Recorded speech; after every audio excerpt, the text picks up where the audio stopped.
Awesome, awesome. All right, I wanted to get everybody into rhythm because life is like a symphony. It has high notes and it has those dark low notes. The high notes, you're celebrating, you just won a football championship, baby's born, you're in it, you're happy, everything is all right. Low notes feel like shit. Low notes kick you in the nuts. Somebody just left you, somebody just died. We fight to try to stay away from the low notes and we only celebrate the high notes. But in a symphony, you can't just only have high notes. It's flow, it's up, it's down, and it is a rhythmic motion of life. And that's why it's so important to celebrate both notes. We want to start with the low notes. It was 2014. I was unstoppable. I had all the energy in the world. I was entrepreneurial. I was living my dream, but I was still employed. And I was starting side hustle after side hustle, and none of them worked out. I had a wake of failed businesses behind me. And I convinced myself that the reason that none of these businesses have worked out is because I've never put both feet in the boat and lowered the safety net and gone all in. I had a cushy, nice-paying engineering job. And I began to resent it. It was that moment where I said, I gotta go all in. I had this great idea for an app, and I'm gonna build the plane as I'm gliding down. So I left, and the feeling was incredible. You see, a missile can't change course until it's launched. Now, this was 2014, and I had planned for hardship. I had saved up a bunch of money, a year's worth of cash to live off. There was one small problem, though. Being from Calgary, a heavy oil city, all my cash was in oil stocks. And in 2014, oil went negative, and my stocks went negative. So that year's worth of capital turned into 6 months, and 6 months came real quick. At the ripe age of 30, I had to cash out my RSPs because I was tired of eating Costco hot dogs. For the first time in my life, I was looking at this business and it completely imploded as well. The app I wanted to design completely fell apart. A competitor came in, crushed my idea, did it better than I could have even imagined. I had to wave the white flag.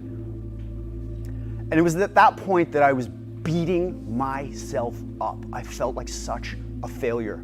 And for the first time in my life, I actually got to experience what real depression feels like, where you can't even get out of bed. I wasn't sleeping, I was exhausted. The sun would be shining, but there was personal rain clouds everywhere I went. One day, I got up into the shower. I was so exhausted because I hadn't sleep. The best time to solve your world's problems is at 3 a.m. I wasn't sleeping, and I remember I had something important to do that day, so I had to get myself together. I was in the shower. I was just exhausted, and I just leaned up against the wall. And I just didn't want to even face the day, and I can't explain it, but that moment I collapsed. I completely gave in and broke. I was laying on the floor, and I have no idea how long I was out, but all I remember is water hitting my chest. My lungs filled with air. I could feel my heart pump. I wasn't worrying about the future. I wasn't regretting the past. I was just breathing, feeling water in my face and air in my lungs and blood in my veins. And something came to me. And it was the words, I am powerful. And even though I didn't feel it, I kept saying it to myself. And that day, I looked outside and I noticed the sun shining. I heard birds chirping. And I sat down on my couch and I had a cup of green tea. And I had never been so grateful for this warm cup of tea in the condo that I own, where there's people drinking out of mud puddles, and here I am self-loathing. I snapped out of it, And it was the gratitude that I felt that broke the cycle. Now, the highs started to go up, and so did the lows, but don't get me wrong, it was still a zigzag, but the highs were higher and the lows were higher, and it was gratitude that brought me back to life. Absolutely. For me, I was a gym owner, and a lot of you guys are probably school owners here, right? You know what it's like when you're running a business. Your business associates, your clients, everybody becomes family, right? You put everything into these people, you give it everything you got. And when you start, you're like, man, I'm gonna be retired by 30, driving a Lambo, listening to Tupac in California, chilling with Steve Hussein. It doesn't quite work out like that. Times got tough, lease went up, barely be able to pay the people at the place. Get a call from the government, we audited you, you gotta pay 10K tomorrow. Figure out the 10K, we gotta figure out how to do this. Regardless, what happens is like, I'm on the verge of bankruptcy. And I remember going up to the gas station, sitting there at an empty tank. Like, damn, can't fill this tank of gas. Called my mom. I said, Mom, can you wire me some money? You'd fill up this tank of gas, I can't get anywhere. And it was rough. It's one of those dark feelings and dark moments where you're like, am I good enough? Can I make it through? Can I get through this? All those things I thought I was gonna be, all these dreams I had, everything that I thought I was gonna be, it just got proven wrong. And I said, man, I'm in the dumps right now. How am I going to get from this place right there to something where I can be somebody, where I think I'm successful? And I came up with this thought. No matter what you do in those moments of time, you cannot rely on others to bring you up from there. You have to create beacons. What a beacon is something that you can set out in the future, that you can move towards no matter what situation is in front of you. For me, I knew I could always hit a workout. Health was a beacon of mine. I could focus on my fitness, I could go for walks, it would pull me out. Wealth was, I just hit bankruptcy. You can always work on saving, always work on building your war chest, always work on providing for yourself, for your family, always building from zero. Relationships was big.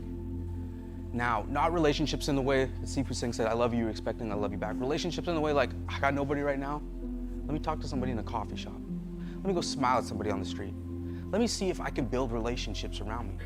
And creation. Creation is so important. When you create, something magical happens. It is what we're put on this earth to do. We're put on this earth to grow and create. Now, Kyle and I haven't always been best friends. I knew of Kyle, I had some real respect for him. I heard of all these cool businesses he had started, and we were mutual friends with another gentleman, and he booked a trip to go to Montreal. Boys trip, let's go party in Montreal. So we all booked our tickets, everyone bailed out, and Kyle and I had already paid for our tickets, and I looked at Kyle, I'm like, man, you still wanna go? Absolutely. I mean, I kind of know you. You're pretty cool, but let's just go. Let's do it. Let's do it. Got smokes, let's go. So we went to Montreal, just Kyle and I. And the funny thing is, the very first thing that Kyle and I did was bust out the cameras and document the experience and share it for no other reason other than sharing the experience. Second thing we did. First thing, Eric had to smile at all the girls. Correct. And so after that trip, we just vibed, we connected, and we started training together. At my dojo, Sensei Jay Creasy, we were training ninjutsu, and he was always talking about Budo, the warrior's way, being a warrior of light and serving your community and traveling the path that is filled with adversity. So I had a great idea. Both being entrepreneurs, both training together, like we should start a business. What do we know about starting a random e-commerce brand? Totally. So we came up with some ideas. We're like ninja guys, like cool guys doing sweet shit, like yeah. And then we came up with Budo Brothers. And that was it. When I heard Kyle say, I was like, what should we call it? He's like, Budo Brothers. I'm like, oh, that's got a ring to it. Heck yeah. Let's go. But how are we going to do it? I'm broke, you're broke. We've been licking our runes from our previous failures. So I rounded up 500 bucks. Kyle rounded up 500 bucks. And we made ourselves a challenge. We said for $1,000 in startup capital, can we sell something to someone we do not know on the internet? So I was like, all right, let's come up with like a cashmere martial arts gi looking fresh. No. All the pants doing like, just go went over the top with it. And we went and talked to the suppliers. Bro, we only have $1,000, Yes. okay? That's gonna get us a sample. So we started off with a hanbo, which in Japanese martial arts is a 3-foot stick, okay? We had a 3-foot stick, but we treated this thing like it was an apple launch. Ladies and gentlemen, the hanbo! We put so much love and attention and energy into selling a stick on the internet that we actually sold a stick on the internet. Could you imagine going up to a professional with a business plan and being like, excuse me, we'd like to get a capital investment. Our plan is to sell sticks on the internet. You get laughed out of the room. And could you imagine how hard it is sliding into somebody's DM with stick pics? Like, it's not an easy thing. It doesn't always work. Yes. But this restriction turned into the biggest blessing and the biggest asset because it required us to put on our white belts and learn everything. I had no idea how to edit videos or build a website or do social media marketing or any of it. But with the white belt mentality, the obstacle is the opportunity. We don't know what we don't know, but let's go learn and find out and grow. And you could tell we're both passionate guys. Like, we just love loving, you know? We're out there, we love big energy, and we have a lot of passion.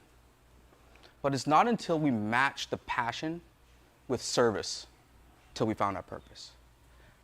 Passion plus service equals purpose. And it was one of the most fundamentally ground-changing things that we ever discovered. And sometimes we come across people on our journey and they feel lost. They're like, man, I don't know what to do. I want to find my purpose. I want to find out why I'm here. The answer is not easy. It's there. It's everywhere around you, but you can't hear it because the world's so busy. Phones are ringing. People are talking to you. Energy is being sucked away from you at all moments. There's a term, GTA. It's not a video game. Grand theft of attention. Everybody is out for your attention. That's why the stillness practice works. When you're still and you listen to that little voice inside of you, magic happens. It's when you start finding what you're passionate about. When you find what you're passionate about, make it your goal to serve others. Help people first. Give yourself to them without any expectation in return, and you might be blessed with finding your purpose. The quickest way to living a life of joy is being a warrior of light and serving others. That's Joy-Jitsu.